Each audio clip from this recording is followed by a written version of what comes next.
What's up, y'all? Um, just gotta talk about this video by MaSTAR. I don't know how to pronounce it. MaSTAR, MaSTAR, MaSTAR. Let's just call him MaSTAR. Um, his take on reality, and for those wondering why, bro, why do you want to address this? Well, because this is helpful. And part of the caffeine is bringing reality to you. So not to be trapped in whatever bubble that you might live in, right? And I like MaSTAR's honesty here, though we are going to see that despite his honesty here, I don't think he realizes that he is still dishonest. Maybe he does, but the hypocrisy is just very annoying. I want to give him the benefit of the doubt that he doesn't realize that he's being dishonest. And what do I mean by that? You'll see down the line. You'll see down the line. But he is an important person to observe because I made a video about him as well a while ago. He is, after all, the guy who became very popular thanks to creating a bunch of anime, And we're back. a bunch of anime character, what's the word? Team ups, right? So he took a lot of popular characters, Goku, mostly from the Dragon Ball Z universe, and a bunch of others, and he made this thing called, I forgot what it was called. Yeah, Anime War, right? And this is what gave him 3 million subscribers. And I had assessed how is it that somebody like him with 3 million subscribers, if you go to his Patreon, is very disappointing. He made a video confessing that, look, I built up this channel catering to One Punch Man fans and offering dopamine slop that was a blatant ripoff of Dragon Ball Z, right? And he got multiple copyright strikes. He does mention that he had, I think, an award revoked from him because people saw this as copyright infringement. And I could see that because, I mean, this is legit theft, you know. And I never watched the thing. The first time I saw it, I couldn't take this anime war thing seriously.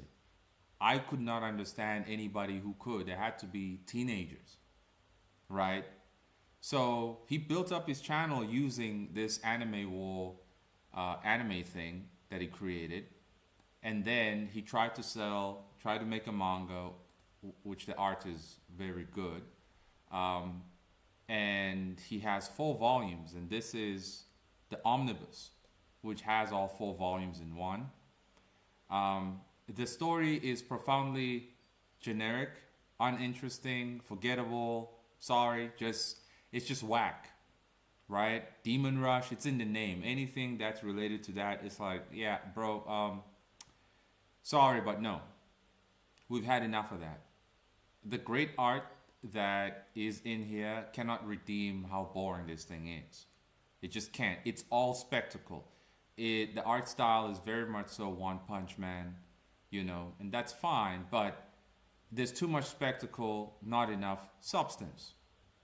So I'm glad he confessed his mistakes. I'm glad he confessed that, look, my book sales, despite 3 million subs, are unimpressive.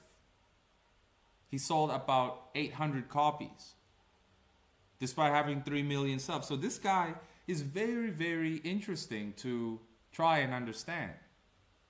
Because you can question his sincerity at the beginning, that in the beginning, because he's not an artist, he's just a writer. But in the beginning, is what he wanted to do his own story, yes or no? If it was, this wasn't the best way to start. Sure, maybe he didn't know. And we can learn from his mistake that if you cater to zombies, they're not going to be loyal to you. Something I've said a billion times. They're not going to be loyal to you. Right? So, obviously, clearly, the guy didn't know that catering to zombies doesn't mean my own original product would sell very well. He didn't know. Now, the guy has been abandoned by the majority who are only here for the anime war slop animation. Right? So, I can appreciate his honesty in those departments. But he continues to make One Punch Man content. He did mention that, look, the only thing left that brings in the views on this channel is One Punch Man content, right? Before, he had stated in one video that One Punch Man going on hiatus for a couple of months. This ain't gonna be good for my YouTube channel. Again, I appreciate the honesty. I do. But what I don't like is, bro, you still continuing with an unsustainable method to stay relevant. You're still continuing with this unsustainability. The day One Punch Man ends, what are you going to do? Right? If I consider him a creator because he made his book, got the artist, he made his original animation as well. I think he mentioned paying like over $20,000 for that animation of his to be made. And there was no profit from all of those investments. There were no returns. You know, there were no returns. So it's like, okay, the only thing that is giving you a return of investment right now is unsustainable content, such as relying on One Punch Man. And partaking in the dishonesty of what One Punch Man has become, which is slop, right? His latest video commenting on scenes from the new season of One Punch Man. We see some snippets. He's doing a quality check, and he's being dishonest about the overall quality. I don't want to say the guy's got cognitive dissonance because I think he knows full well that, bruh, I think you know you lying here and there, but you just can't be honest that they blew it. You lie about the consistency overall. It's inconsistent. The art, the animation, the still images, he can accurately tell us that, yo, this looks like just like a PNG export. Then we look at a different scene. It's all squiggly and jacked. But bro says, it is looking better than season 2. No, it's not. It looks worse than season 2. Looks way worse. So I'm saying all this because in this video we are going to dissect. Bro mentions his encounter with God. Mentions how he's a Christian all of a sudden. Right? And I'm not here to take a dump on being a Christian and whatnot. I'm here to bring people's attention to reality. That if you want to still believe that you had power because you were praying, you don't. There was power for the Christian a century ago because we were all still under the general consensus of the government, the institutions, the media were Christian adjacent. And now it's not. And for a century or longer than that, right, a lot of people thought, well, society's okay because we're all still praying. No, that's not reality.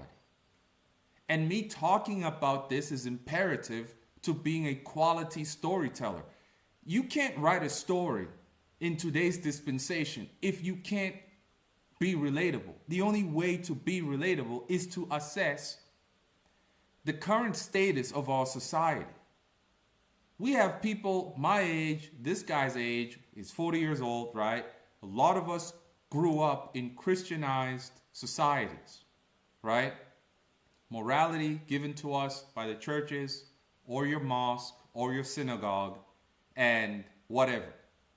But now, these institutions, these moral authorities don't have power anymore, nor can they regulate people's behaviors.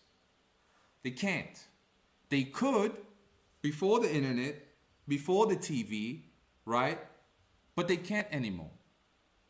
And now we have a bunch of people who inherited the belief of their families. And they assess the past as it was better back then because everybody was praying. No, you didn't know on the other side of the planet Gaza was being blown up. You didn't know. Now you do. Because of the internet. If people knew what we have access to now, they would be saying what we're saying. Right? The world has always been the same, actually. The only thing that changes in the world is people. It's generations. New people are born, right, with established worldviews of that community or of that order, that world order, societal order. And they change when those societal norms start disintegrating, thanks to decadence. This is important if you're going to tell a story that human beings today can relate to. I mean, you see how divided everybody is right now, right? America being the main character of planet Earth, assessing the social dynamics that is taking place in America right now, it's not just them being crazy, right? It's everybody. This is a state of decadence because their whole connected world is still somewhat under Western influence and Western domination. But that superpower of Western domination is falling apart. And when it starts to fall apart and its moral source starts to fall apart, Christianity, then comes people who celebrate when Charlie Kirk gets deleted. And people want to be shocked as to like, why would any human being do this? Who said that a human being is born knowing good and bad? I used to believe that. But we're not born knowing what's good or bad. We're not. I used to believe that. I used to say that, yeah, we are born knowing. But then that's not true because we naturally just do primitive, barbaric, wrong things. Wrong if you assess it from the moral authorities. You see, we need to be taught what is correct. And now because the schools are no longer teaching them kids anything, aside from cut your ish off, be a bum or do whatever you want type thing, everybody's like, what's going on here? The moral authorities are no longer within control of law and order. They can't enforce it, right? And so, again, talking about MaSTAR here, I see a similar problem with him. He doesn't realize, or maybe, I don't think he does. I don't know. But he should have said what I'm saying, that, okay, guys, it's the new world right now. This is a transitioning phase. All our moral authorities of the past have fallen apart, and here's what we need to do. He says he has a solution in this video, which is an impossible one, which is demoralizing, right? And it's important, again, to study this because we as authors, storytellers, if we want to tell a story that can serve as an allegory for humanity's current state, right, then you are doing justice to your fellow man. Right now, Hollywood and all these mother suckers, even in Japan, they can't tell a proper human story anymore because they don't know what it means to be human anymore. We grew up knowing what it means to be human because the moral authorities, the churches and the state enforced what it meant to be human. The media enforced the ideas of what it means to be human, but that's not the case anymore, right? Others can celebrate and say the Quran predicted this moment. The Bible predicted this moment. The Torah predicted this moment. Bruh, this isn't prophecy. These moments of decadence that people are going through right now, it's just a natural cycle that happens in all human civilizations. Now we are somewhat of a global civilization, so it's starting to crumble. It's like 95% gone already, right? held up by I don't even know what, a shoestring of order, but or certain laws of order, but it's just by a shoestring. So it's important that we look at this so we can tell the correct stories so that they are relatable enough. This division amongst people because they have different realities that they live under. At the end of the day, you, me, and even the psychopath that celebrated Charlie Kirk being deleted or any other insanity, we're all bound by causality. See, this is important. We all know, the first time I encountered causality was where? Berserk. Berserk established causality as something mystical, magical, fantastical, but actually, no. Causality is just cause and effect of reality. But the way it was executed in Berserk, it left a mark in my brain that always made me wonder, what do you mean by causality? See, this is the power of storytelling. This is the power of looking at reality. So everybody living in their own pocket dimensions, they are bound by causality nonetheless. And their pocket dimension has gaping cracks where each day they try to mend those cracks. They try to seal them up with new BS or whatever, right? In order to secure that bubble they're in. Eventually the whole bubble just pops and people crash out and end up in the asylum. Our job as storytellers is that when there's a giant crack and the guy's about to crash the heck out, he picks up your book. Your book is profoundly relatable to his life experience because you have commented or narrated a certain part of reality that can serve as comfort for this person. This person, most hopefully, right? This person hopefully can be rehabilitated by your story. You see, so there's a function. We serve a function here as writers, but you can't just write something willy-nilly dopamine garbage, right? You actually have to extrapolate from reality. That's what makes a difference. A grand plot of good versus evil means nothing if the actual characters, right? If the actual characters' experience are not relatable, rooted in reality, and a bit realistic in terms of response to the existentialism in that story. But anyway, let's watch a little bit of this. Hey guys, it's been a while since we talked and had a chat. And after the events yesterday, man, I'm just like, I'm not doing great. I know you guys aren't doing that well either.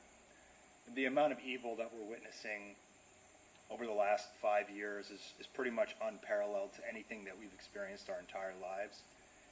So I just turned 40 years old in July this year, and I've never seen America like this. I never would have imagined it was like this.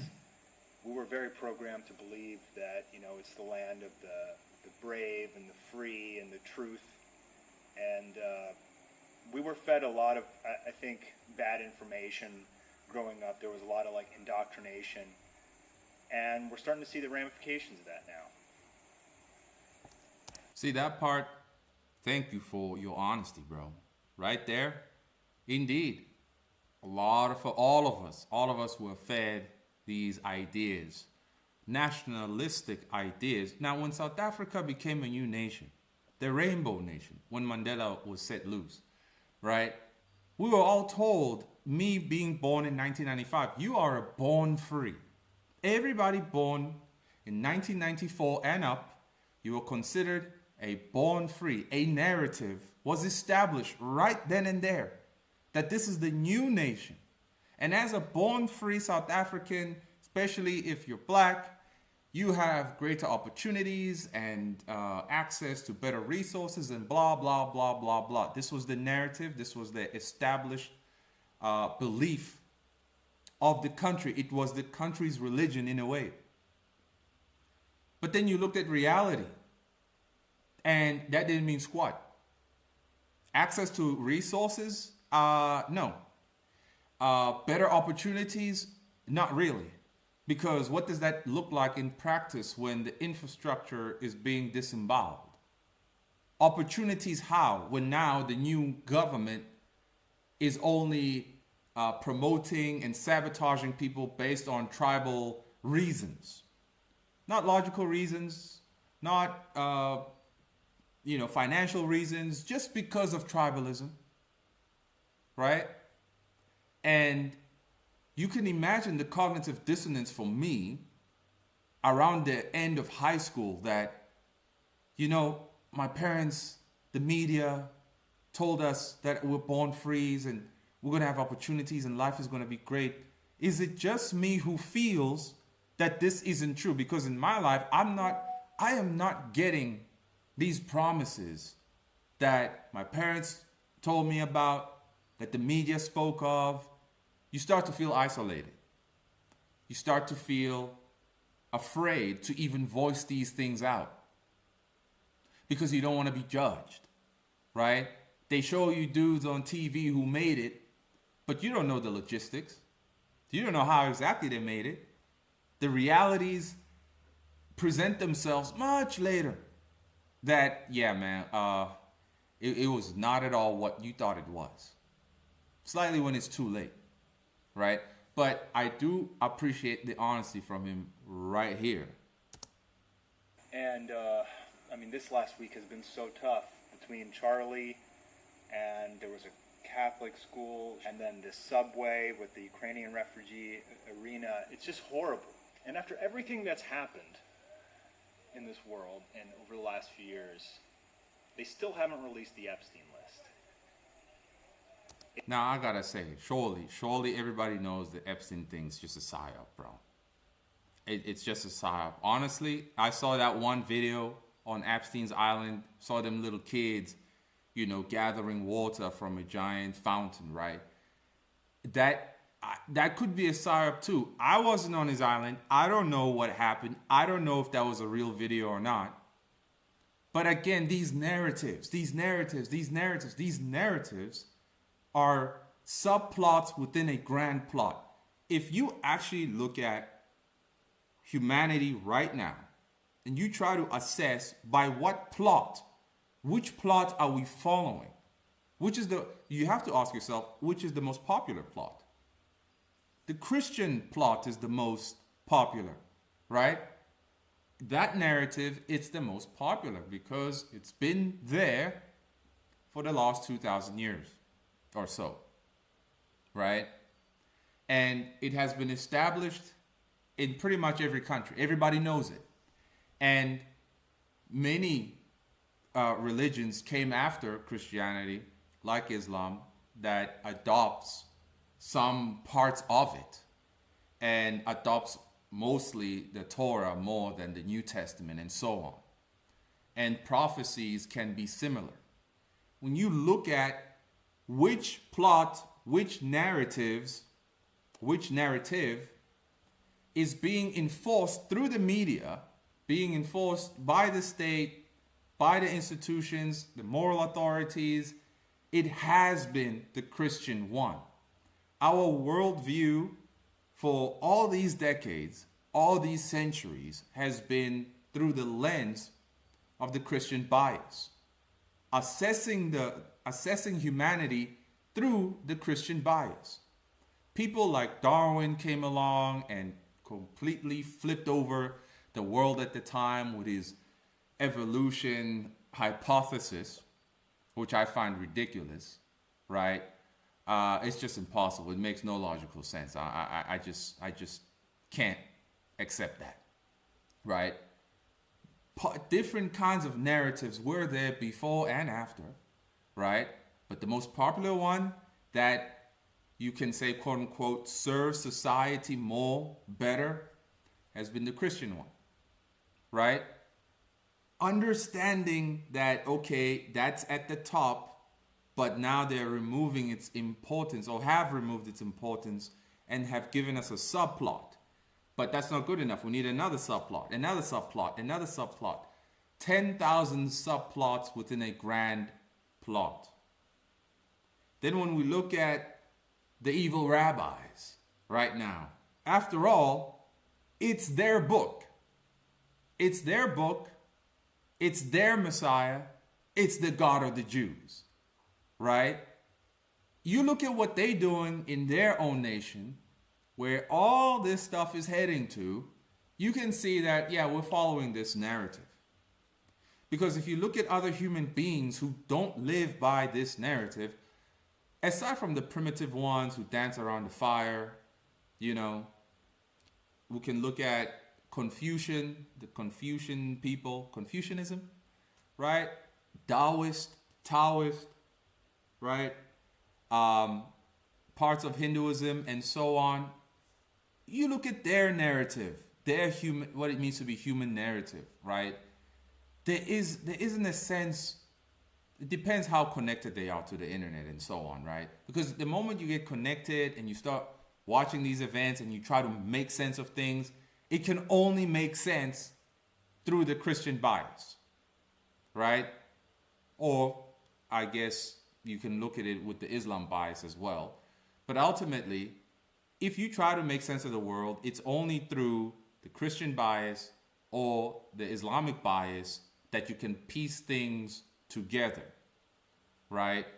But if you look at the world outside of those bias with an established bias that region might have, like let's say Buddhism, you are not concerned with any of this stuff. You're not. And you don't feel like you're losing anything. We feel like we're losing something. We feel like we're losing control of this world, losing the plot, as they say. That's because we grew up with the plot in our mind, subconsciously, fully established, right? So for me, this is really interesting because I'm seeing a live event of people trying to hold on to the past narrative of what it meant to be human.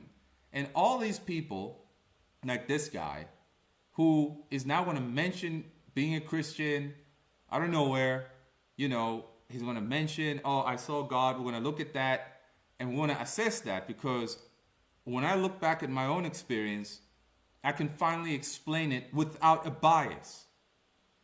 You see? Because for me, being that type of believer, there was a bias established in my subconscious. But we'll get there. When you understand all of this, you can tell proper stories that hit hard. People like Nietzsche, Schopenhauer, right? Socrates, Plato, mostly Plato and Nietzsche for me. These guys have written words and literature and whatevers that are so profound and so universal. But most people don't get it because they seem pessimistic. They seem too difficult to understand. But it's only too difficult because still most humans are under a particular bias. And of course, majority of them don't have the capacity to at all comprehend what Plato or Nietzsche was saying. They just don't. Hunchbacks, right? I find this omega interesting because it matters the most. Our current human narrative is being reshaped. It's being explored. What can humans be next? If the Christian bias is being thrown away, what can be next? Most people used to worry that Islam will take over the world, will take over the West. A lot of Muslims in London right now. Majority of people born are called Muhammad. They're not going to take over the West and turn it into Afghanistan. Well, not like that. It's naturally just going to turn into Afghanistan because of incompetence. But new Muslims being born, they're not going to be like their grandfathers at all. The Sunni Muslims, not at all. They are just becoming more and more and more and more circular. They'll never, ever be like Muslims in Afghanistan or Shia Muslims in Iran at all. It's never going to happen. So there isn't going to be a takeover through blood. No, they're just going to outpopulate you, outbreed you. and the whole place will turn to Bangladesh because of incompetence. You see, mostly just because of incompetence, and the incompetence leads to corruption, corrupt leaders, and then it just turns into Africa. You see, again, this is all interesting to me. It's interesting and it matters. I reiterate, it matters because if you're going to tell a relatable story that's going to jump into the cracks of somebody who's living in their own bubble, who's looking for an anchor to real reality, that's what you are here for. That's what I am here for, right? To fill in the gaps. Let's continue. It's like our world leaders are literally child lovers. And they're covering it up, and they haven't arrested anyone. They haven't arrested anyone for any of the atrocities that have been committed against people, against the American people in the last 5 years or so. Just no arrest, no accountability, do whatever you want, lie about it, and get away with it. And the rest of us Americans are not okay with that because we're forced to play by the rules or we go to jail. And obviously this is a two-tiered system where if you're an elite, you can do whatever you want and diddle children and get away with it. And we're not. I mean, that it's always been that way. Of course, I'm not saying it's okay, but it's literally always been that way. The shock that these people are getting away with it, I understand, because you thought the law was in your favor. You thought that the law was to protect you. No, the law was to keep you from actually taking down the true instigators of what we call evil right now. The law was meant to put you in jail, not the people at the top who's causing the problems in jail. So this is demoralizing, again, because now our bias is broken, our sense of security, it has been robbed, but it has not been robbed. We never had it. We all were in a gigantic genjutsu, right? But it's always interesting how people try to explain away this reality. So we'll hear more. Not okay with that. I'm not okay with that. It's like, I wonder, like, where are all the strong Christians? Great question, bro. And I used to ask this question as well. Where are they? We're going to get up in there. Where have all the strong Christian men gone who would stand up and say, hell no to this? Where have they gone? Are they just, were they killed off in wars? Or have they just turned us into weak mush at this point where everyone's too scared and cowardice to stand up and stop this evil?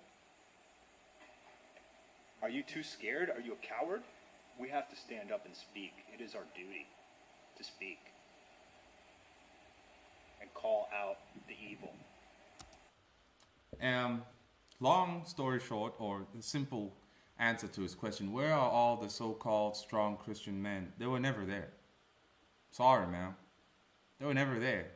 You think your wife or your grandfather's wife, your grandmother, respected your grandfather because he was a manly man? No. She respected your grandfather, your father, because the laws and the moral authorities were in charge and were Christian patriarchally adjacent. You see, the true so-called strong Christian man, you never had power. Not in your household, not in your nation, not in your community, whatsoever. Power, right, and moral authority was enforced by the state and by the churches. And anyone who deviated from that would be punished. Your grandma was never afraid of your grandfather, right? If she was taught to be afraid of him. But look at it now. These women ain't afraid of you now, right? Selena can run her mouth. yeah, Michael, I don't like the way you do things, blah, blah, blah, blah. And you're going to be like, what you just said to me, woman? You heard what I said, Michael. You can't do anything. What you going to do? You better shut up now. No, what you going to do about it? What you going to do? Woman, I said shut up. Oh, no, I'm not going to shut up. You going to take this. You going to listen to this. Yada, yada, yada, yada, yada. What's Michael going to do in today's world? Is Michael going to rearrange her soul by throwing that thunderclap as your grandfather did? Because that thunderclap to the face really did rearrange their soul, at least for 6-7 months. And she'd only crash out maybe twice a year. Now, she's crashing out daily. And you can't do anything about it. Am I saying thunderclapping a woman to the face is right? No. Now, thunderclapping her aside from the face, let's say on the shoulder, is that right? No. Is it right to thunderclap your kid if they crashing out and making all kinds of problems? Well, yes and no. The state says no, but we all know that you got to thunderclap that kid. It was an established cultural norm that a man will thunderclap that kid if he's crashing out, will thunderclap that woman if she's crashing out. Now you can't thunderclap the kid and you can't thunderclap the woman. And they both crashing out at the same time. And the only thing you can do is walk out the house. And when you do, there's less respect for you, right? You go online and you try to find answers how to keep my family in order. You go to the church and they tell you, pray, or y'all are not equally yoked. You should have prayed for a better woman so she could give you better kids, yada, yada, yada. That's not practical, is it? I ain't saying it's right. It's not nice to have to thunderclap anybody, right? It's not nice. It sucks. But what are you supposed to do? People in the old days understood that, look, I can't talk to you and convince you to stop running your mouth, to stop crashing out, to stop being a ruckus. I can't convince you. So I gotta thunderclap you. Right? It worked back then. Sure as heck wasn't pleasant, but it worked. Now you do that, you go to jail. The strong Christian men that he's asking, where have they gone? Have they all been killed off? They were not there. It was an illusion of power, right? A giant facade. If the institutions, the government, the laws do not enforce a morality, a Christian morality or whatever, then guess what? You don't have any power. These Christian men that he is speaking of, where have they gone? They need to be strong and stand up. Bro, there are some pastors who've been standing up and talking all day. Stop, it's wrong, no, speaking in tongues,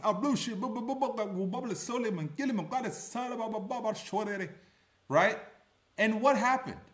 Things only got worse. You think people were against Yu-Gi-Oh back then, calling it demonic. I remember when I was in primary school,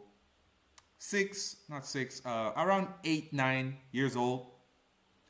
It was a Christian school as well. Some of our teachers were like, hey, you can't play Yu-Gi-Oh, it's demonic. You can't play Pokemon, it's demonic. Pokey and Mon is, taken from demon. And I understood her argument as a kid back then. I'm like, oh, for real?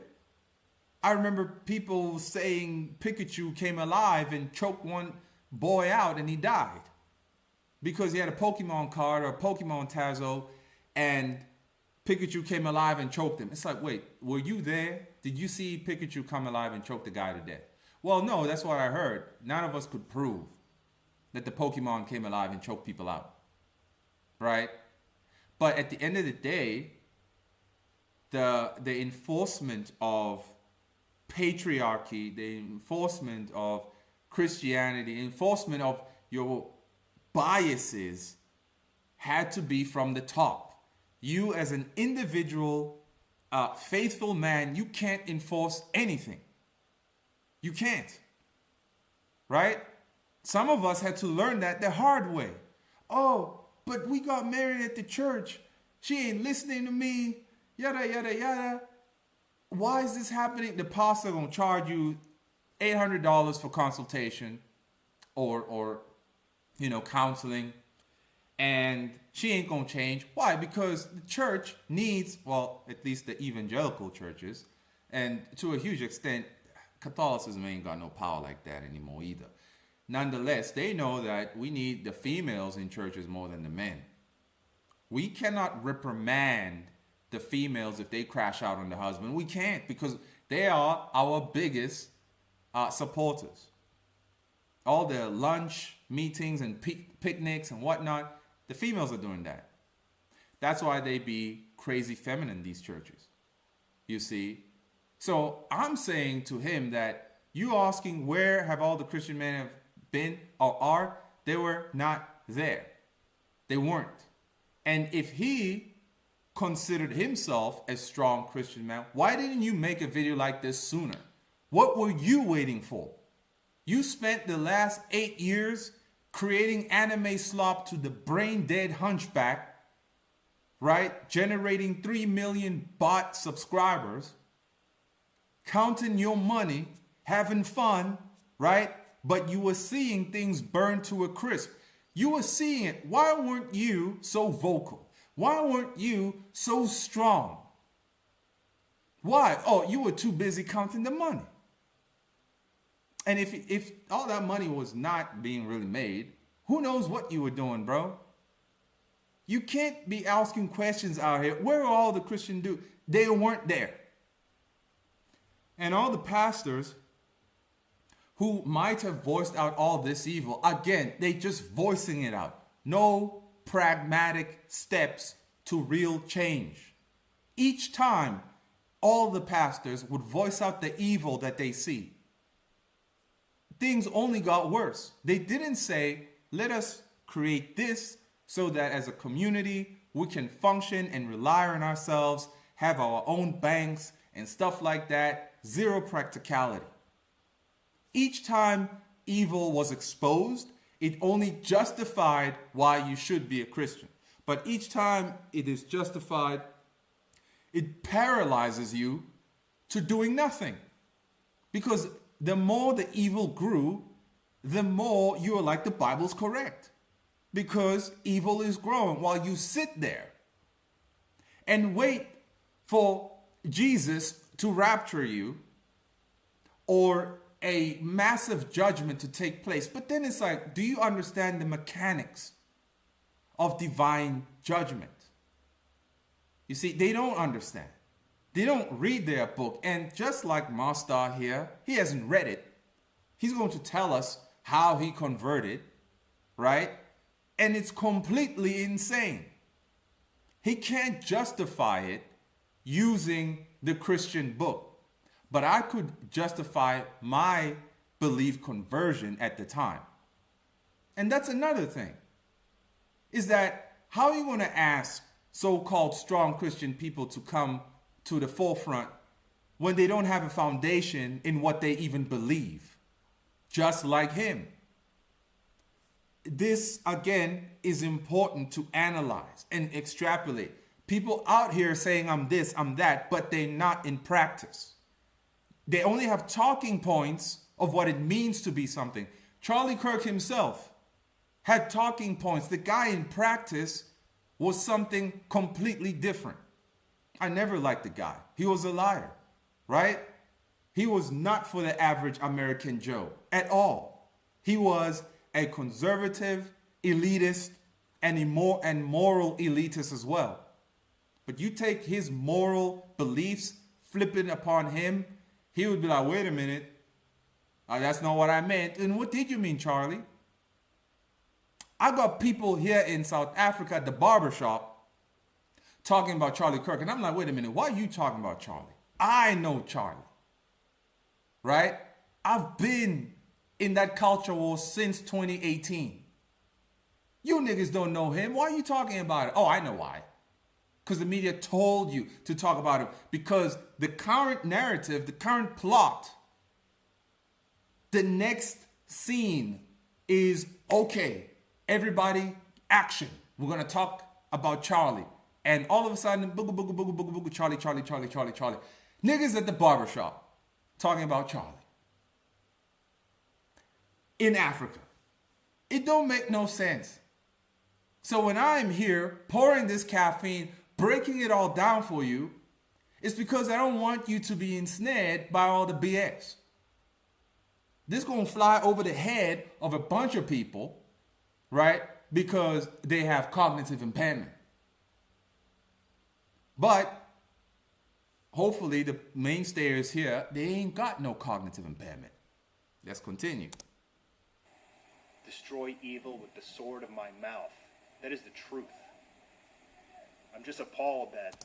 Yeah, you can't do that. Again, he's referencing Jesus in Revelation, and I think Luke as well. Ultimately, the sword, which is the word, destroys evil. No, it exposes evil. It's evil's ultimate destruction is through the second coming, which won't happen anyway. So again, notice how power was given to those who think by talking all is enough. Talking alone can't do a damn thing. This is part of the contradiction of the cognitive dissonance and the contradiction in itself, right? That speak and stand against evil, but when you do see it, just speak against it. End up in jail, die, and have your family work in a gulag for all eternity. That did not destroy the evil. It only exposed that you are against it. Now you get cut to pieces and your wife and kids got to go to the gulag or get cut to pieces as well. But it's okay because you are a martyr. See, this martyrdom in itself, some guy said, some people are worth more dead than alive. Like Martin Luther King dying definitely had value. Charlie dying, that has no value at all. I'm sorry, it just doesn't. It doesn't, because the narrative that he was promoting, Christian Zionism, it was falling apart. It was falling apart. He himself started questioning that, you know what, these rabbis though, hey, you know what, these Zionists though, next thing you know, he got a bullet, right? So it's interesting how being a martyr, whether for a good thing or a bad thing, just morally activates something in a human being to respect that person or that movement even more, because their lives were lost, because they believed in that movement so much that they gave their lives. This is also a conditioning, right? Now it's going to be very interesting for anybody here to write a story that breaks down, deconstructs, without leaving you nihilistic, because I ain't leaving nobody nihilistic. I'm not nihilistic. Do I sound like I want to hang myself tomorrow? No. Do I sound defeated? No. Right? There is power in understanding causality. Right? There's power in it. You limit your own disappointments. If you live in reality, you do limit your own disappointments. You don't try to live like you're a guy in Beverly Hills, but you're actually rotting in the township of Soweto. You see? So, we got to break it down. There are not enough strong Christian men to stop all this evil. I am appalled. At this day and age, we were taught that humanity is past this barbarism. Growing up, we were taught humanity's past slavery. We defeated the devil in World War II, and now, now Americans are the pinnacle of good. That's what we were taught. Yeah. Yeah.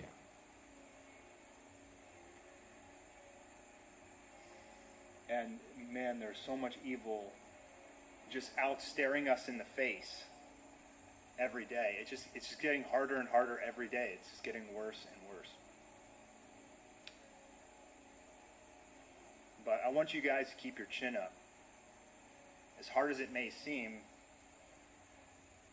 over these last few years, I've been studying history like crazy, and I think history is really the most important subject in the world. It's imperative that you understand true history, because once you really dive into history, you start to see what's happening today has happened many times before in history.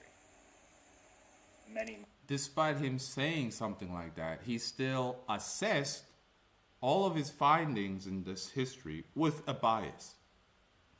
You see, you can read anything. You and I can read the same textbook. But if we have two different biases, we're going to come up with different answers. Tell me what you found from this textbook. I found ABC. And then you ask the other guy, tell me what you found from this textbook. Oh, I found A, B, C, D, E, F, G. Why? Because the bias is there. Remove the bias, assess through causality, and you can actually get the world for what it really is, right? So him advocating to learn history and whatnot, yeah, that's good. But he did it through a bias. And that's not going to help you in the long run. And I got to say another thing about this whole thing of keep your chin up, be strong, hold on, bro. Hold on, bro. Niggas here have a saying when they see a guy rotting in the gutter. They say, clean up, boy. Which means, be strong, right? And that, what does that mean? Imagine you in a gulag and they tell you, be strong, bro. Keep your chin up. That's only if there is actual hope of getting out of the gulag. I don't do pep talks, right? I don't do that. But what he's doing is offering somewhat of a pep talk. Y'all are in a gulag.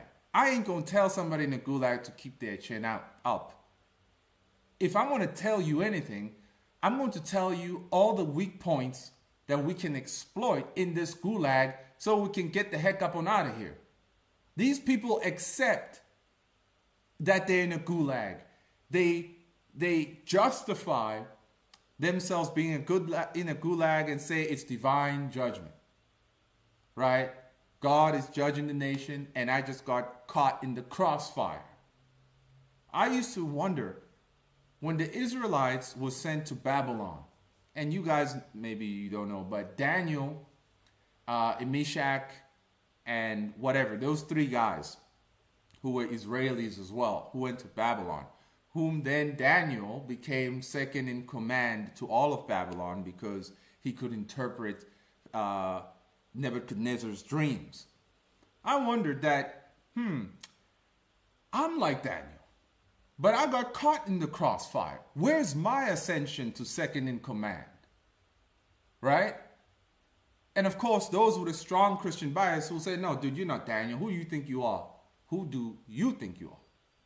To tell me what I am or what I am not, right? Especially when I know more than you. Daniel knew more than the others, and I know I do, right? So it's like, I will not accept that I'm in a gulag. I will not have false hope and keep my chin up. What? Keep my chin up while they're breaking my back? No, we're supposed to exploit the weak points. We are actually even supposed to see there is a new prison guard that is going to be put in here next week. Perhaps if we can take the best of us, right, and go somewhat manipulate him to be our friend, he can, remove the hard restraints on us. That's how it starts. That's how it's supposed to be. Exploit the weak points of where you're trapped in. Don't sit there and keep your chin up for what? You see? People will see this as faith. Oh, wow, you're so faithful carrying 10,000 pounds on your back. right? Rotting away, starving, priced out, poorly treated, and so on, but you still remain faithful. But you did not get sentenced to the gulag for your faith. You got sentenced to the gulag just because you're alive and you are not needed by the oligarchs. This cannot justify your faith. If you got sent to the gulag just because you were born in the wrong place, bro, that cannot justify it. But some people always want to twist it. You see? So I'm gonna read the comments in a sec. We just gotta get through this. I'll jump to the important bits. Don't worry about it. Many times. And if you know your history well enough, you can change the course of present day, right? You look at the mistakes your ancestors made, you don't make those same mistakes. You are. And we're making those exact same mistakes. Mm-hmm. If you're really stressed out right now, I just want to let you know that I understand. And it's okay. Although history is repeating itself, we're also living in a humanity that's experiencing things for the first time in the history of humanity. Never in the history of humanity have we had all the information of the entire world in the palm of our hand. Never in the history of humanity have we been able to see what's happening overseas in real time on a magic freaking piece of glass.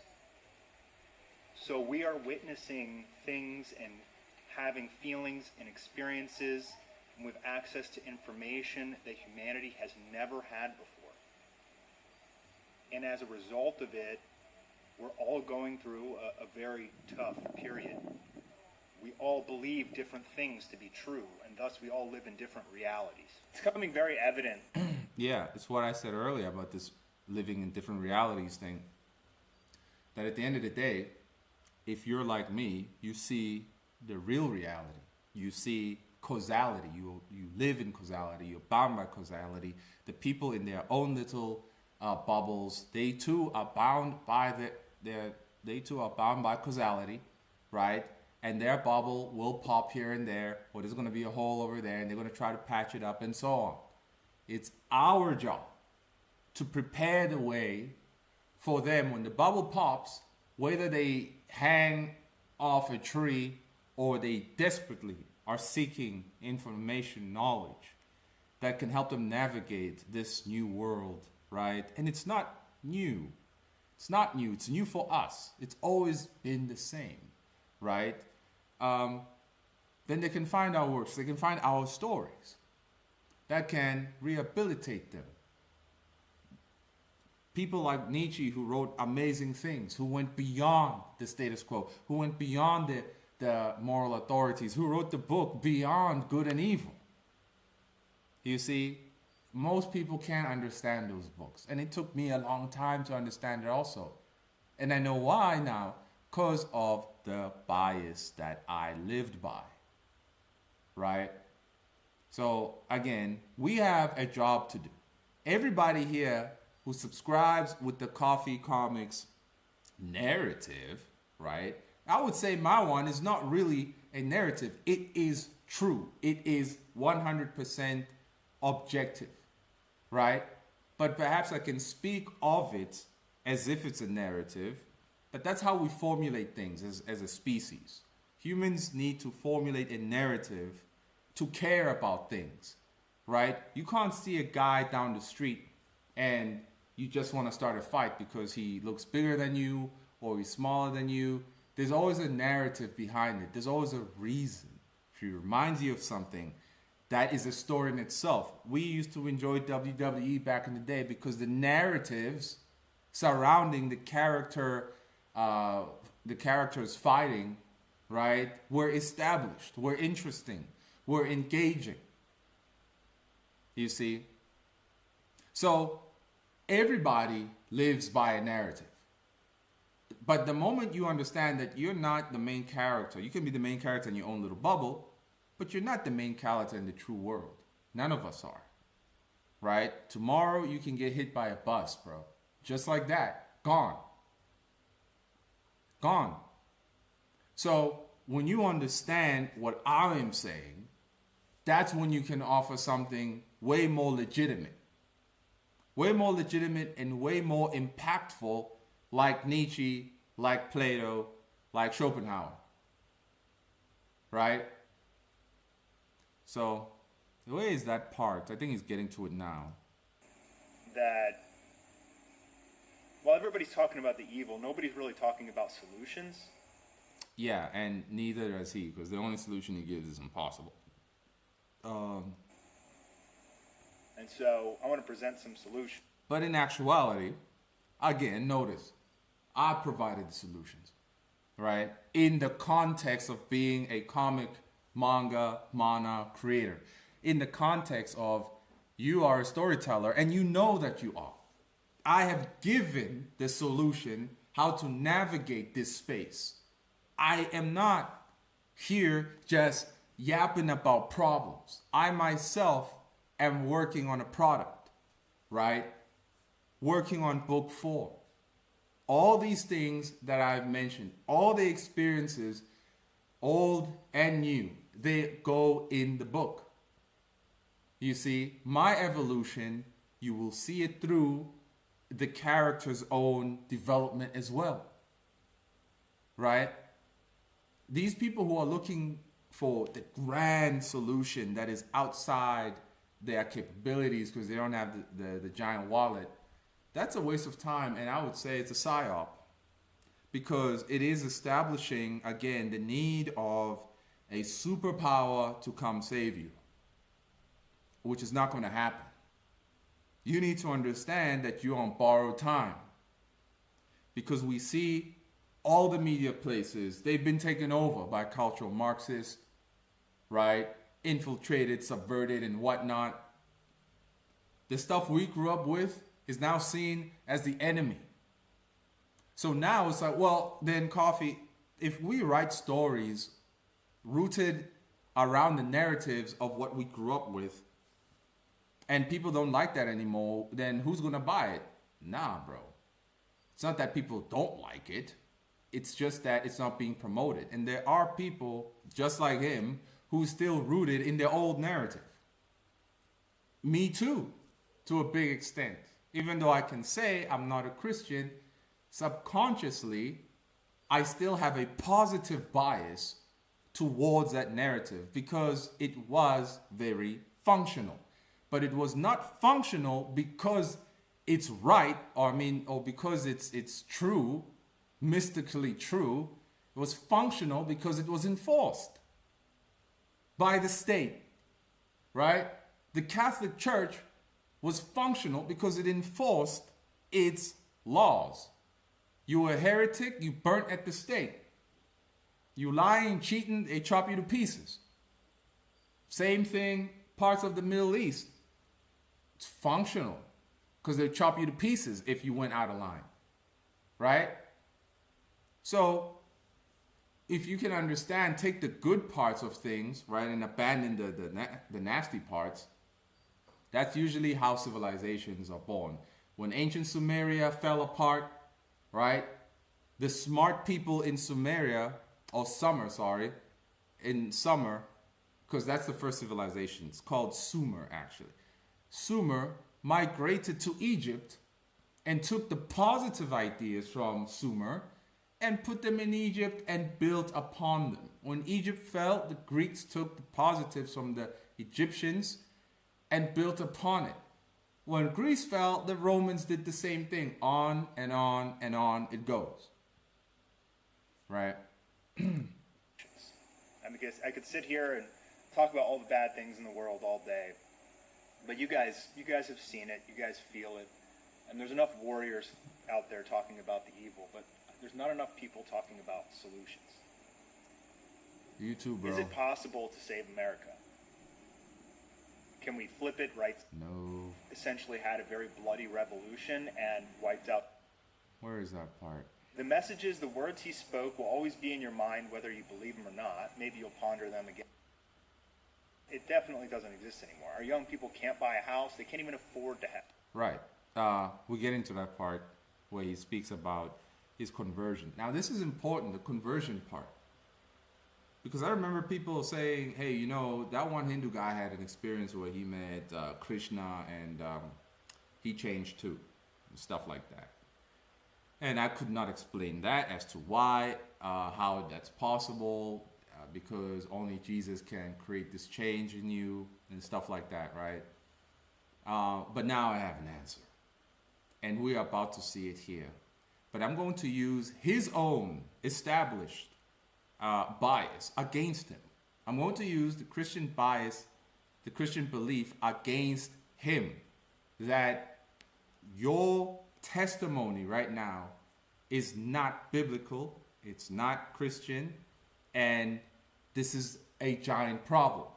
Because if you are going to establish in the beginning of the video that America is a Christian country, that the West is Christian in general, and then you have a conversion and you share a testimony that's unbiblical, then how do you expect people to say the same thing or believe the same thing when you do not test your experience to what's written?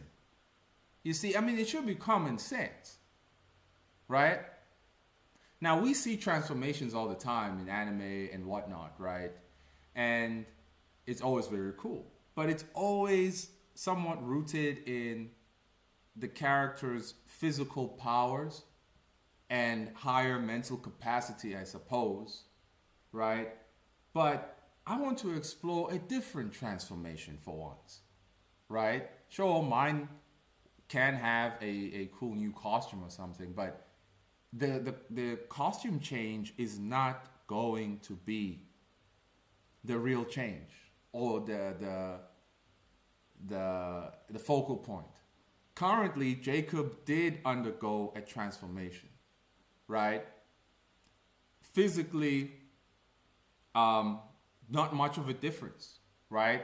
Stated in volume 2 that the only physical change was his power system, in a way that now he can regulate his energy better. He did not have enough time to explore his new mental state in terms of regulating his emotions, because just after that change, Dracula showed up and obliterated everything, right? So he's going to have another change. And it's important that we actually study human transformations, right?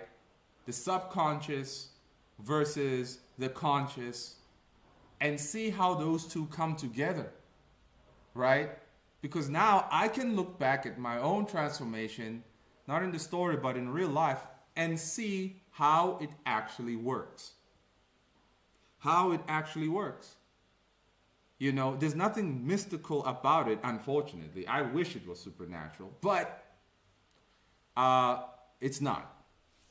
So let's get to that part, mate. Or is it? It's backwards.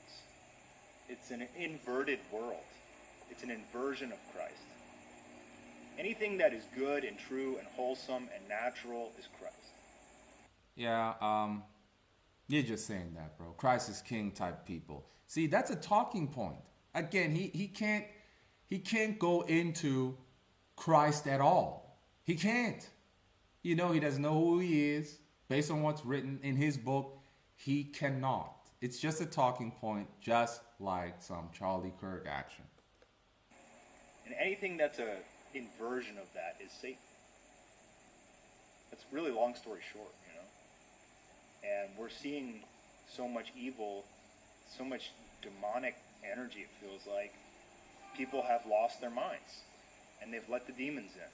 They don't have Christ in their heart anymore. They never did, right?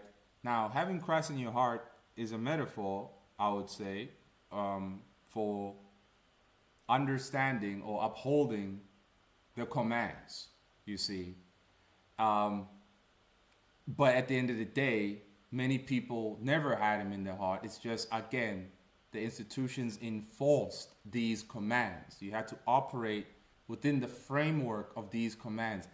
The black people in South Africa before 1994, right? Many of them would say how much they didn't like Christianity, right? Many of them. And many of them still practice their mumbo jumbo ancestor worship here and there. But 99% of them still went to church. They still went to church. Despite still being witch doctors, they still went to church, right?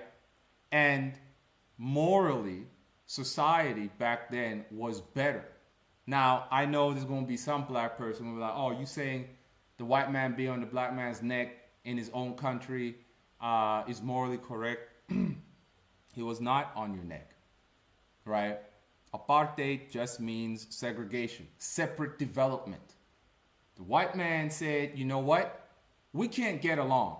So how's about we all economically try to develop ourselves separately? How about that? What did the niggas do? They ran away from the schools. My parents are very educated. And they used to tell me all the time that 90% of their friends ran away from school. They found school boring, or they hated the fact that the teacher would beat your ass with a stick for being a failure. So they ran to go pick oranges, right? They ran to pick oranges. My grandfather, never met him, on my mother's side, was a school principal. And my mother had a stepmother who would tie her to a tree and splash her with cold water. And if you're wondering why didn't your grandfather stop her, because he didn't live at home, right? He lived somewhere else and was teaching at a different school far away. And she said her dad told her that, I'm sorry that I can't be there to help you when she's bullying you like this. But what she is doing for you is that she's bringing home meat stolen from the kitchen that she works at the white man's restaurant, right? She's stealing that meat for y'all to eat. She at least wakes you up on time to go to school. Just those two things, bringing food and splashes you with water to go to school, is good enough. But if you want a change for your life, you're going to have to be educated. You're going to have to go to school, right? Society then separately developed. For the black people, the infrastructure was not as great as the white neighborhoods, of course. But the morality was a bit better. I mean, sure, you could tell, like, with the abuse that my mother's stepmother was bringing upon her. It was still there. But she also went to church. They all did. Right after church, you get tied to a tree, right? But because the institution enforced at a higher level socially that you will operate as a Christian in the public space, it made things better. It kind of gave the perception that everybody had Christ in their heart, when that's not the case. When you look at it for what it is, what it was, it's not the case that people were true believers. They were not. They were not. And 95% of them have not been. The ones who truly were, right, they somehow got a bag of money and went to be an Amish, to go live in the wilderness. Because there's no way you can operate in this world trying to be truly Christ-like. It's impossible. This guy himself is somewhat of a sellout, creating slop and catering to the retarded people who love one sack man, and creating spectacle type videos and lying about the quality of what's being dished out to us so he can maintain the bag. Does he have Christ in his heart? Him saying that, oh, people, anything against Christ is subversion, it's evil. Bro, what you are doing with your content, right? Lying about One Punch Man's current quality, that you're lying. So that's subversion, that's evil. And this is the fundamental problem, is that you can have dudes like this and Charlie Kirk. They both were lying. Well, he's lying. Charlie was lying. They're lying. You know, nothing, what these people believe is not being enforced. And this is well, good information for us who can write a story about it. That's the point. If you think you're just gonna write a funny daddy story so everybody can say yay, you're not a storyteller. You're a flipping scammer and an opportunist. That's what you are. A storyteller writes a narrative because he extrapolated from reality. He looks at the narratives that people in his community live by and sees its weak points.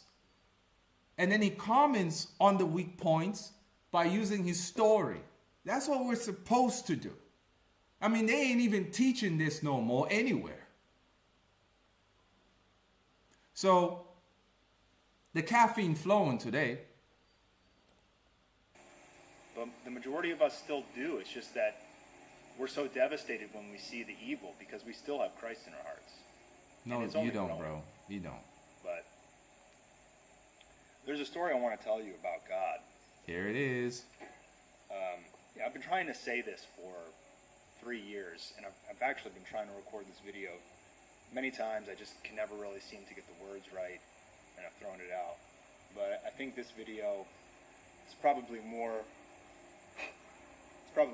better time than ever to talk about my experience. So I'm just going to come out and say it. 3 years ago, I was thinking about. I was at the bottom of the barrel, man. I was in a really bad place. I had lost one of my best friends. He took his life. I have been dealing with this stomach disease for 10 years. I'm basically allergic to 99% of food, and it's been really hard. I haven't had a French fry or a beer in 3 years, man. So I'm allergic to sugar, starch. I can really only eat grass-fed beef and vegetables. That's like my whole diet. So it's been really tough. I lost a lot of money. Demon Rush didn't succeed. Anime Award taken down. I lost all this weight, but I have all this. You hear that? The Demon Rush didn't succeed. I mean, that's not the focal point that I wanted us to talk about. But again, I can appreciate the honesty here. Demon Rush did not succeed. Why, bro? How? See, the guy should have been here on for an interview. I know he'll never jump on for an interview here, but his methods of trying to push this thing was all incorrect. The guy confesses that he lost a lot of money, man. There was no return of investment, despite over $20,000 being spent on an animation. You probably spent thousands of dollars paying this artist. This Pedro Perez, right? Because it's very good.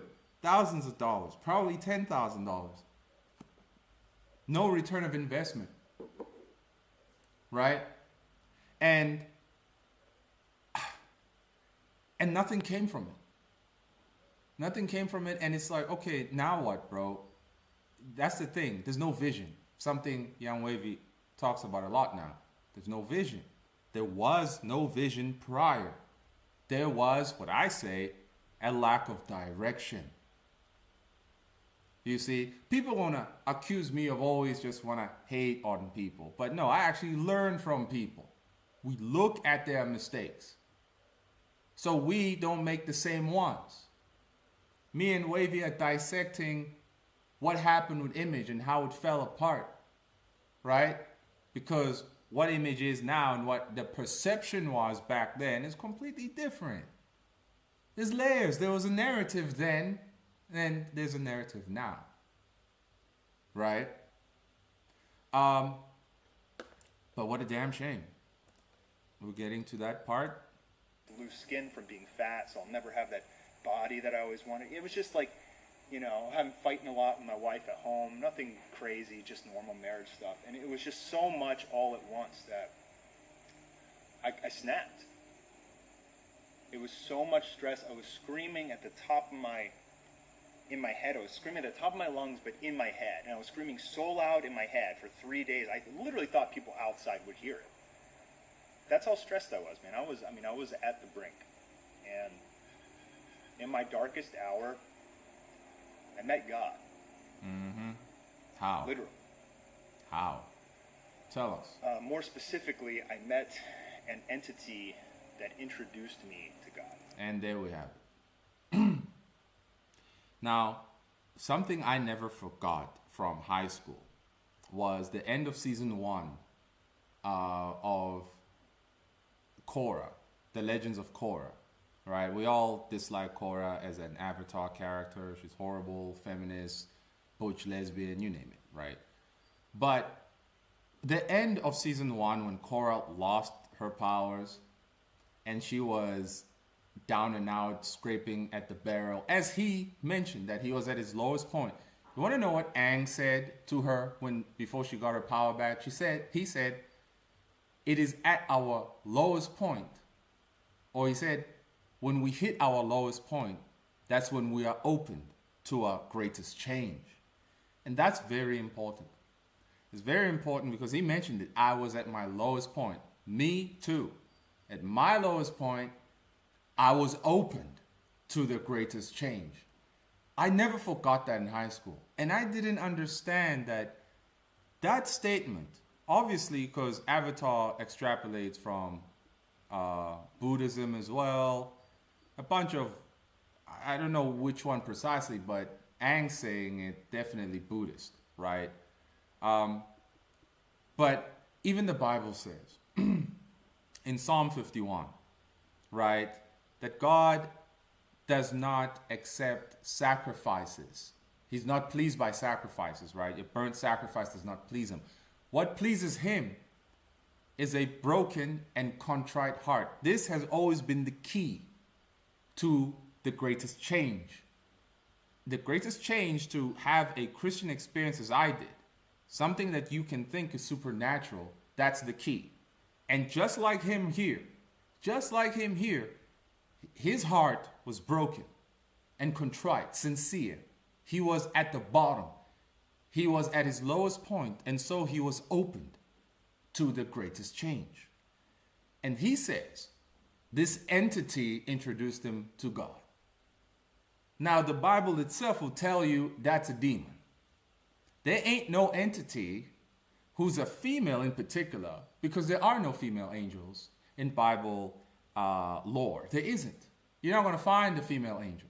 There aren't any. The sons of God are angels. There are no female angels. So you have a female spiritual creature, right, coming to you and introducing you to God. That makes no sense. It's biblically inaccurate. Now I'm using the standard of what he claims to believe against him. And then somebody, if I still was a hardcore Christian, they'd call me a Bible thumper. I don't care. Because if you say you are what belongs in this book, why do you not believe what this book says? And this goes back to my point that if you're going to have people like this guy, people like Charlie, right, who are going to be preaching this, we need to go back to God, we need to go back to Jesus, an evangelical and a Catholic and a Jehovah's Witness believe three different things. Though Jesus might be the center of it, but they believe three different things. Right? That's just one problem in general. But if you know the reality that going back, one, is impossible. Because you're not considered a heretic for not being a believer. Catholic Europe, if you were not a believer, you were burnt at the stake. Right? The state was the church back then, and anything that was not permitted by the church would be seen as heresy. Galileo saying the earth rotates around the sun, he was threatened. Yo, you better change that discovery or else we're going to burn you to a crisp. You see, the narrative under Catholic Europe is that the sun rotates around the earth, not the earth rotates around the sun. But that's just an example, right? Again, this whole video is about exploring reality, about understanding the narratives and biases and plots and subplots we all grew up with. Now that I established that this guy was at his lowest point, and then he was open to his greatest change, as Avatar Aang said, as the Bible also say in Psalm 51, right? It's only in your lowest point that you're open to the greatest change. And he has this angelic female introduce him to God, and biblically inaccurate. But suddenly he does explain that suddenly information was downloaded into his consciousness, right? Suddenly he's a new person. He feels different, just like my experience, right? And this is the exploration. Now, I haven't fully thought about how I'm going to capture this in the story, but I'm explaining the mechanics of quote unquote salvation, right? When I was still doing African traditional spiritual practices, right? As a child, we would pray to the ancestors, we would do offerings, we would slaughter goats, we would go to the river, right, to cleanse ourselves, we would bathe in chicken blood if you thought you were cursed, and stuff like that. Even if you didn't do heavy duty things like that, basically praying to the ancestors, you had to sit in a circle and you had to take impepo, this powder thing, light some candles, put it at the tip of your tongue, and spit in the air. This is what my witch doctor grandmother used to do, tell us to do. And I developed a negative bias. This is important. I developed a negative bias towards African religion because even as a child, I saw no positive change in my life doing all these difficult practices. Yet there was no change. And when bad things happened, we would have to apologize for the ancestors for a wrongdoing I knew nothing about. So as a kid, I developed a negative bias. I saw the people practicing this African stuff actually were mean people. Mean, nasty, angry people. Gossiping about others, hating on them, wishing death upon others, yada, yada, yada. As a kid, observing the actions of those who prayed to their ancestors, I was like, these people are jacked in the head. The ancestors do not hold them accountable or do not establish a type of morality that they should live by. So I had a negative bias. Getting older, I discover Christianity. And every Christian I encounter, mostly through the TV evangelists, they are all smiling, wearing fancy suits. They are saying God blessed them. That was the first time I heard the word blessed. It came from a Christian, right? And it was always in the context of something good happening to you. That's also important. You are blessed if something good happens to you. Nobody's going to say you're blessed for suffering righteously. No one today would say John the Baptist was blessed for living like an animal in the forest, wearing sackcloth and ashes and eating creatures, eating crickets with honey. But he was very blessed. No one's going to say the first Lazarus, not the one that was resurrected, but the first one. No one even knows about the first one, that he was blessed. He was so poor and filled with sores all over his body that he begged for crumbs from the rich man. And he died with sores and being broke. He died a broke man filled with sores. And he went to Abraham's bosom, where the rich man went to the fire. And he asked Abraham, hey, can you send Lazarus to give me some water? I'm burning over here. And he said, nah, sorry, I can't help you. He had a nice life. Lazarus didn't. So here he's comforted. Lazarus was blessed. Job was.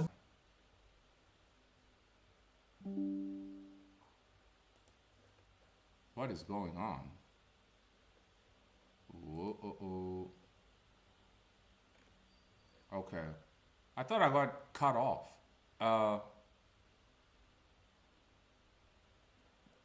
Okay. Am I still? I'm gonna read the comments now, y'all. Okay, seems to be fine. Job was blessed. So the Bible considers those who suffer blessed, but in reality, those who get a fancy car and nice suit, they are considered blessed. So I thought that, hey, this is a nice religion. So I absorbed it heavily, subconsciously. And then when I started pursuing it, and what most people can call a false convert, right? I could not keep up with what it meant to be Christ-like. And I found it impossible and ridiculous that anybody would try. So I left. But then I wanted structure and order in my life. And that's when I discovered Islam. From the outside, Islam looked very well in control. The men looked sober. The women were in line. You know, things just looked all right. So I went in there. And I practiced Islam. But then I was like, yeesh, this is heavy duty. There's a lot of rigidness in this religion. Praying 5 times a day, and it's not just, I'm just going to sit on my chair and pray. No, praying the way you're supposed to, right? Performing ablution each time before a prayer. The rigidness, I could not deal with it. I couldn't deal with it. But that's not what made me leave Islam. What made me leave was what this guy's talking about at that lowest point, opened to the greatest change, right? I left because when I was at my lowest point, Islam couldn't help. And I did not have an established positive bias about Islam at a subconscious level. When something happened that I could not explain, right, that was rather spiritual, but not really, the only answer that could be found was through Christianity. And then, because I was at my lowest point, that activated the change. The positive subconscious bias I had with Christianity suddenly flooded my conscious mind, right? And I started to feel like a completely different person. I honestly, the term born again, real Christian ought to know what this feels like. Suddenly your conscious mind is flooded with new knowledge, and there is a pursuit that comes from within to understand what is all this flooding your mind.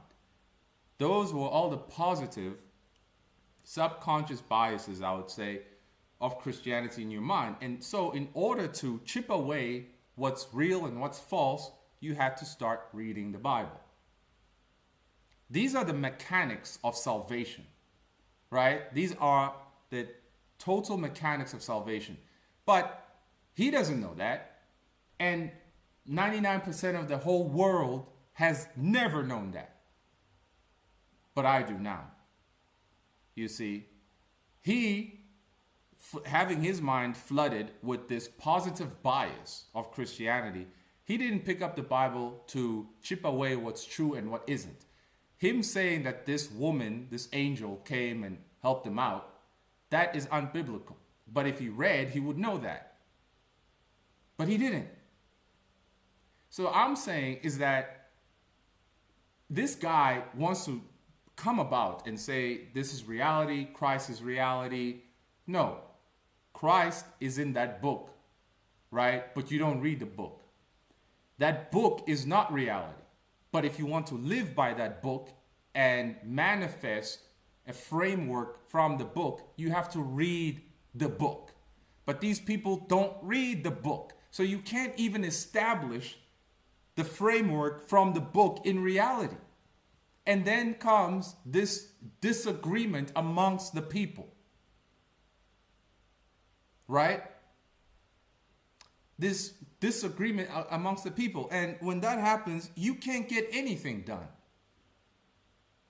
You cannot get anything done. And sometimes I wonder, I'm like, bruh, when you were writing this story, who was this catered to? This is the longest synopsis I've ever seen in my life, bro.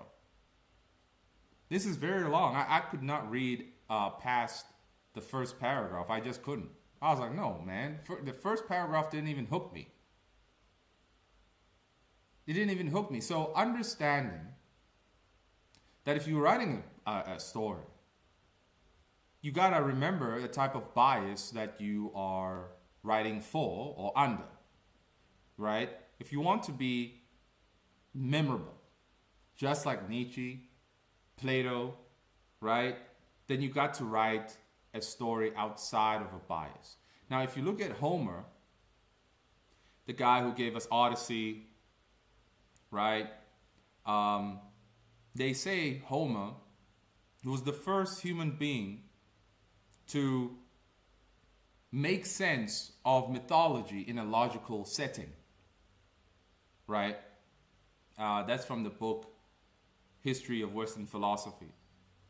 And that was indeed the first human being who tried, no, not the first human being, but using stories in a way, who tried to commentate on reality in a way, using stories to look at the myths and apply them practically. Something like that, right? And till this day, I mean, Odyssey is still, popular. A movie's coming out with Matt Damon, I think next year, because Christopher Nolan's going to direct it.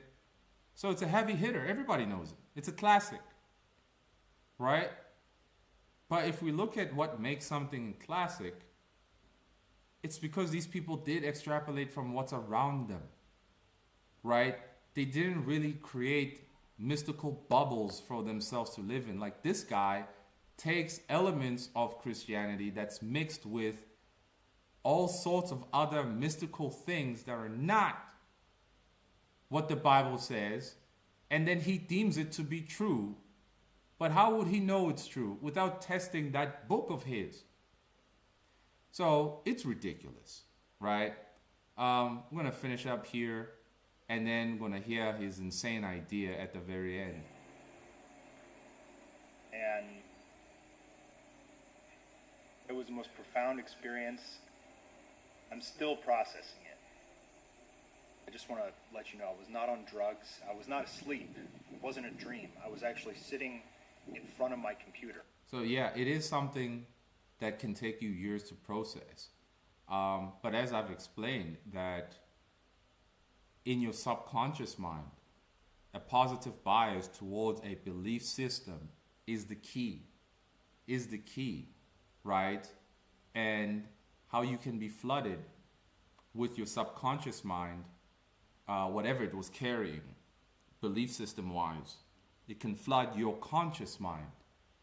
But you need then to chip away what's real and what isn't by looking at the book, which he didn't do. But anyway, let's get to the last part where he says the solution. Annie, but once I started eating one meal a day that was like real food, I gotta get past the greed, the pornography. Oh, and I gotta say that, part of these superficial solutions, go to the gym, eat clean, touch grass, take a swim, go jogging. That's all bull crap. That's literally what prisoners do. Prisoners, when it's break time, they get out of their cell, they go outside, they hit the bench press for an hour. Some might jog around the perimeter. Some might jog barefoot and touch the concrete or the sand over there, right? Bathe in the sun, you name it. That is literally what prisoners do. He can't even tell. You're telling one prisoner to another, hey bro, just touch grass, man. See what I mean? See what I am saying, what I am sharing is that we are supposed to assess the weak points of the entire prison campus. Exploit those weaknesses so we can get out. This guy ain't giving us information to get out. Touch grass? That's not me getting out of the prison camp. I'm the one giving you information so you can get out. But it requires your hands to participate, right? Him, not so much. It's here, that last part. So if America can't be saved, see, I'm nonviolent. I don't believe in violent solutions. And that's another fundamental problem. American Revolution, violence. French Revolution, violence. Every revolution, violence. You think you can talk away the garbage? That's insane. This is cognitive impairment and dissonance. You want to ask, where are the strong Christian men? Well, the strong Christian men back then, they went to war. Not by choice, of course. They would have been thrown in prison if they said no. But I'm sorry. The reality is, it's always through violence. And I wish he would be honest in this regard and just say, okay, I'm a coward. And honestly, if I did advocate for violence, the FBI would find me and put me in a gulag, and so on. But, people like Hassan and other liberal maniacs, they can call for violence and celebrate when people on the other side get gunned down, and that's okay. But this is cowardice. This is cowardice. I'm stating the reality that it's always been through violence. Always. Right now, he should just rather say violence is futile because we are outgunned. That's all he needs to say. Do not try to present yourself morally superior or virtuous because you are anti-violence. That's bullcrap. What is that going to get you? Shot. I'm anti-violence. I'm going to talk and debate people. What happens next? A bullet to the neck. Just like Kirk. Just like Charlie Kirk. That's what happens. You don't benefit by saying these things. You don't benefit by putting yourself in positions where you're just going to argue with people. You're going to get shot. You're anti-violence. They say, I'm anti-violence, I'm anti-fascist, I'm anti-guns, but they grab a gun and shoot you. You see how far gone these people are, bruh. You are so demoralized and disempowered and cognitively dissonant and impaired.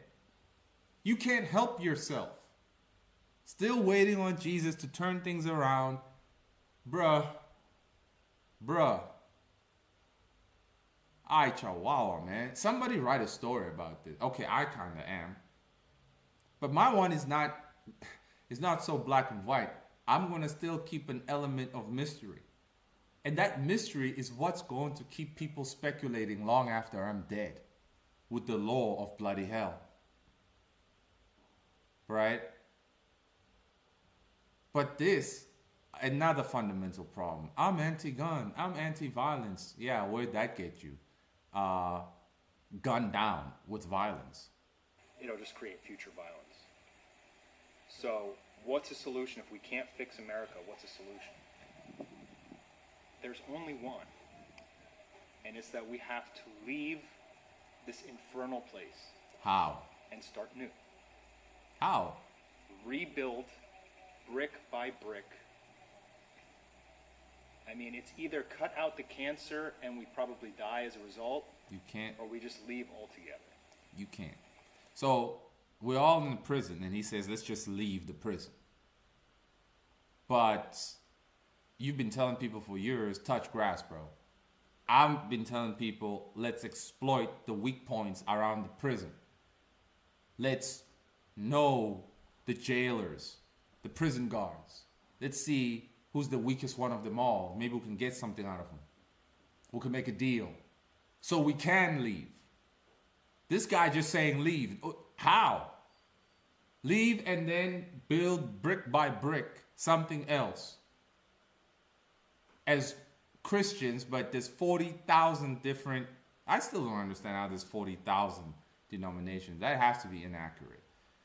Probably 8,000 at least. I'm just going to say 8,000 because 40,000, I don't know, bro. But thousands of Christian denominations, it's not going to work. This is false hope. You think Christians would not kill each other? Bruh, they will always kill each other. And that's, he advocated for studying history, right? The Protestants were killing the Catholics, vice versa. The Protestants fled Europe and came to America for freedom. Because Catholicism was put in the squeeze. It just goes to show that Christians can't live together either. Because we have different denominations, even though the Bible itself will tell you, let there be no denominations. Corinthians 1 and 3. Right? It's impossible. You're asking the impossible. This is rather childish and dim-witted. This is not a solution. He himself, in terms of his own hands, he's not providing, he's not doing anything aside from catering to mindless hordes of hunchback zombies eating One Punch Man and not seeing the fact that One Punch Man is a piece of trash right now. They don't want to see it. They want their childish, positive bias for One Punch Man to be validated, and that's what he provides them. And somehow, he calls himself one with Christ, but provides subversive content, untrue content. Man, you just can't, man. You just can't do nothing up in here when you're doing it like him. But I'm doing it. I'm not depressed. Despite I know I'm doomed. Okay? I'm doomed, y'all. It's over. I'm not going to make it. But while there's still time, I'm sure as hell going to feel good when I'm bleeding out that, hey man, I did my part. I fulfilled my programming. I destroyed all the bias in people's minds that people I could reach. I destroyed the bias of my own mind. And I stepped into reality and I had a sense of urgency and I did what I could while I still had time. But people like him who want to have false hope, let's all escape the prison, let's all build a Christian country brick by brick. These Christians are going to kill each other. There's no way a Jehovah's Witness can sit right next to a Mormon. That's not going to happen. A Seventh-day Adventist next to an Orthodox, forget that. An Orthodox next to a Catholic, that would never happen. They're going to kill each other. Right? In fact, I think Lebanon kind of experimented with this. Not that it's actually a Christian country, but they took different religions and gave them equal power. It was like apartheid, but for the religious version. Let the Christians develop on their own. Let the Muslims develop on their own. Let the Jews, I think it was the Jews as well, develop their own, and the other to develop their own, and that didn't work. Look at Lebanon today, jacked, beyond repair, right? So I had to talk about this video because we can learn a lot from him. I've learned a lot from him in terms of what not to do. 3 million subscribers, and your manga is a monumental failure. $20,000 down the drain. Well, added with the artists that he paid, $30,000 down the drain. The fact that he expected to receive an anime award for creating slop is also showing me that, bro, you have no self-awareness. What in the name of hell makes you think you deserve to win that award? I mean, sure, these awards are bought and paid for now, but sincerely now, come on. Come on, bruh. You are never going to win. Come on. So, this is hunchback logic. It is. And a hunchback trying to be honest and sincere with us, he can only cater to the bias of those who are still stuck in their old order, the old Christian order, what's left of it. You read these comments as well. These people don't understand, bro. They don't understand how the world actually works. So I'm out here challenging all of y'all who claim to be storytellers, because your job is to challenge the people who read. Not to tell them what they want to hear, because why would they buy your stuff? They already know what you're going to say. People like to be challenged, right? And that's why the caffeine challenges people. That's why they come through. But anyway, let me read the comments. I don't know how long I've been going for right now.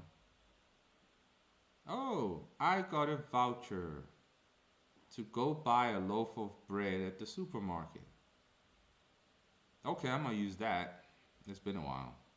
I mean, I need bread right now. Okay, Eam, well, I'm sure you know now what the guy has done now. How was the other YouTuber able to get an anime in production as a writer when this guy actually has a product? It's not great, but it's still something. Zach, it's an abomination of a product, bro. And Giguk obviously had more connections, you know. The other guy who I assume is Giguk is rich, exactly. This guy isn't broken though, and he has a full product. Broke. Well, yeah, I wouldn't say he's broke. But nonetheless, money was lost. Money was totally lost. And that was back then. We don't know the circumstance now. I mean, he be living in the wilderness over there, so looks okay. And if he's eating organic grass-fed beef, yeah, most likely got that trust fund money. Who knows? Who knows? It's annoying how much the power of storytelling is underestimated and overlooked, especially where I'm from. It's not just fiction and fun games. These are transformative art forms. They have impact. Exactly, bro. I mean, look, after all, you're stuck in Nigeria, in the jungle. And these niggas really underestimate stories. The only story I ever knew from the African perspective was Shaka Zulu. And that guy was not a hero. He was just killing people. And I never understood the appeal. Why are you telling me about this? Oh, he was a great king. For what? What did he build? He united the Zulus, the whole Zulu nation. I'm like, but I'm not Zulu though. I'm not from the Zulu tribe. So why should I care? What about our king?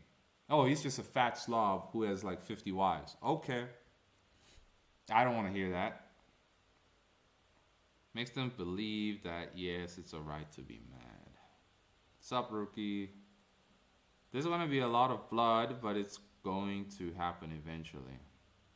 You know, I think a lot of blood that will be spilled in the future might be people just deleting themselves. You know? There's no need really for guns anymore. We don't really even know. None of us live in Gaza like that. Man, you see those bombs go off. I can't believe any of that's real anymore. I can't. It's all psyop coordination. I can't, man. I can't, because I remember,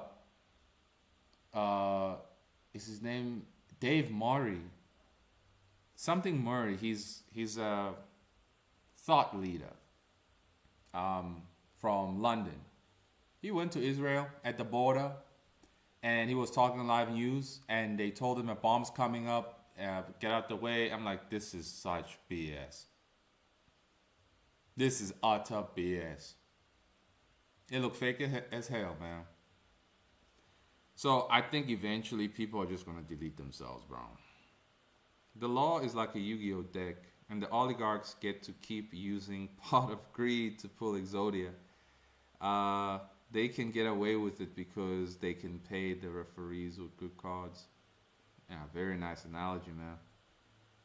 That is so true. And that's how it's always been. There are no heroes now who go against all of this. Honestly, I would say the lost moral hero would be if Jesus really did walk the earth, definitely he would be the last moral hero. Because he went against the Pharisees and their garbage, and he got killed for it. But unfortunately, that didn't change anything. Sure, you can say, of course it did. There's 2 billion people who believe in it. That's not what I mean. It's not what I mean, because just because there's 2 billion people who believe in it, what, at a practical sense, has that done for a human being's personal freedom? Nothing. Still under the foot of the oligarchs.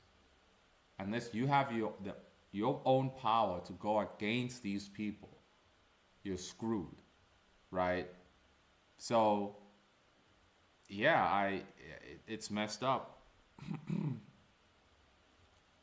Heck yeah, thunderclap away. I work in a school. These kids need a strong father, but they don't have one. Hey, man. Like, I know this one lady. She got a kid. He's 4 years old, bro. This little 4-year-old running up the walls and searching her bag, looking for sweets. I'm like, thunderclap that kid. She's like, no, he's my baby, He just wants them sweets, but it's fine. I just have to hide my stuff. And I'm like, wait a minute. In your own house, you have to hide your belongings because your 4-year-old son is terrorizing you? Where's the father? Gone. If that 4-year-old is getting away with terrorizing a 30-year-old woman, best believe he's going to be a menace one day, unless he gets course corrected. Usually, that would be in jail. That's the problem with, society that is breeding so many single mothers now, right? These little boys got no order, bro. You can't thunderclap them. You can't correct them. Boy, stop doing that. Why, huh? What you gonna do? Hey, man. Nah. In Proverbs, they say you can thunderclap your kid. They're not gonna die. Yeah. Spare the rod, and you spoil the child. I ain't gonna lie, it ain't funny, but the story of Pikachu choking out a boy had me... Bruh, legit, man. And it wasn't one isolated incident. It was a bunch of dudes telling me that Pikachu choked out a lot of dudes. Right? And I'm like, what? So, yeah. I can relate so hard to people just voicing out the evil. I remember seeing people on the internet censorship things repeatedly saying it's not about protecting the kids, it's about control. Yeah. It definitely is. But, still, all these people just voicing this stuff out, they never, again, there's never any pragmatism to it. When you actually have a call to action that, hey, y'all, let's do this, they don't want to do it. That's why I and Nietzsche agree in terms of if these believers are so quick to call out the evil, expose the darkness, that doesn't repel it. Look, there's a rat on the other side of the room. Is that going to make the rat go away? No, you have to grab a broom and kill it. Right? Smack it until it dies. Oh, that's violence, the poor rat. No, bro. Rats are a menace. They're evil. Right? They're evil. So, okay, they're not. It's just an animal, but you know what I mean. The oligarchs and these crazy people, they are evil. And they kill you even though you say, I surrender. I am not against violence. I am against violence and I love the world. Bang! Gone. And they claim that they are loving and tolerant. Yeah, I don't think so. And I finally asked, what are you going to do about it? Yep. Them tongues, man. Them tongues, bro. You know how it is here in Africa, bro. Though speaking in tongues is no longer so popular anymore. Which I am glad for, because it was always ridiculous. You know, what are you saying, bro? I'm praying in the spirit. I don't understand what you are saying. The spirit will translate. That's not what the Bible says, though. We need a translator. We don't. Man. I remember on college campus, at midnight, niggas would be screaming, praying in tongues, bro. At the hostel, at the dormitories. Instead of studying, dude was screaming all night, praying. And I wonder why I ended up failing the next day. Like, yeah. I saw how he died. That ish woke me up like a cold shower with coffee in the morning. Yeah, that was gruesome, the way he went out. This man reeks of pretentiousness and ignorance for him to claim to be a Christian all of a sudden when he's been doing the devil's work knowingly with his slop content. I know, right?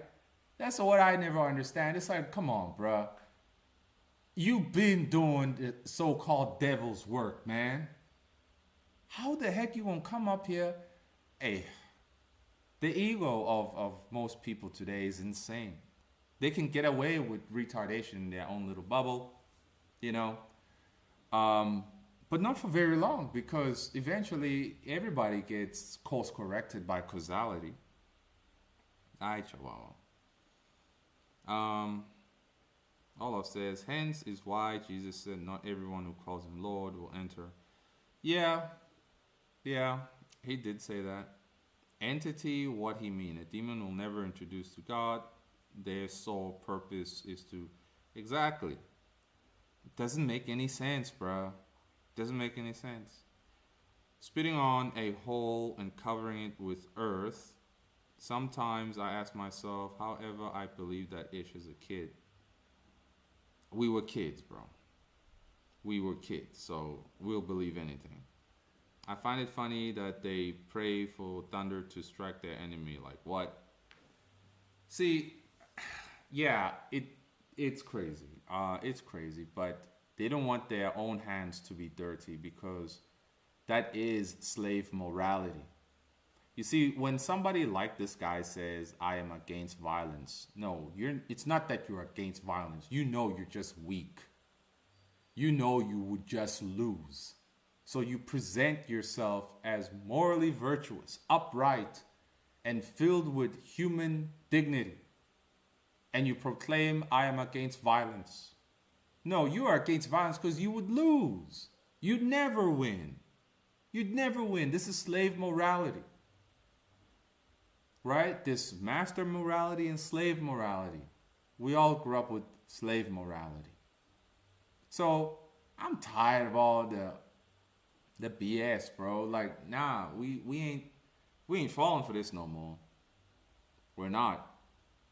But at the end of the day, let everybody now question their own narrative that they live by. If you're too afraid, I understand. It is frightening, because your entire personality most likely is built around the framework of your bias. And you wouldn't know how to live or operate outside of that bias framework. So I get it. It's frightening, but it is of no help to remain as you are, because you have micro crash outs every day. Despite being loyal to your bias, being faithful to your position, you still see all the madness take place, and you try to justify it, and it doesn't make you feel any better, though. If we're being honest, it doesn't. As somebody who was there, it never made me feel any better. Each time I saw something I could justify as prophecy, I still was sitting in the same hole that I've always been in. Prophecy, hooray, yay! I'm still in the hole.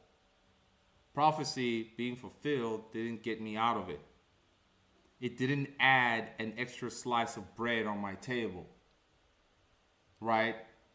Things just perpetually got worse in the hole. And always waiting for somebody to throw me a ladder. We've been conditioned to wait. Imagine that. We've all been conditioned to wait for something. Wait for somebody to care, somebody to understand you, somebody to appreciate you. We've all been waiting. One day she'll appreciate me. No, she ain't. One day my boss will see the value that I bring here. No, he won't. One day somebody gonna feel sorry for me and donate $1 million. No, they won't. They won't, bro, because most of the movies we watched were just people sitting down, whether they were waiting or not. Something, boom, happens. It's exciting. They have superpowers and their life is more interesting now. Admit the truth that all of us were waiting for something good to happen in our lives. Be honest, bro. Be honest. Right? There is no waiting. Wait to be appreciated. Wait to be understood. Wait to be seen the value. Have your value seen. Wait to be given a handout. Wait to be given an opportunity. That's all slave morality. You can wait forever. Like these crazy women who wait for the perfect husband from God. I remember hearing one woman on a Facebook post read by a pastor that she's 78 and still happily waiting for her promised husband.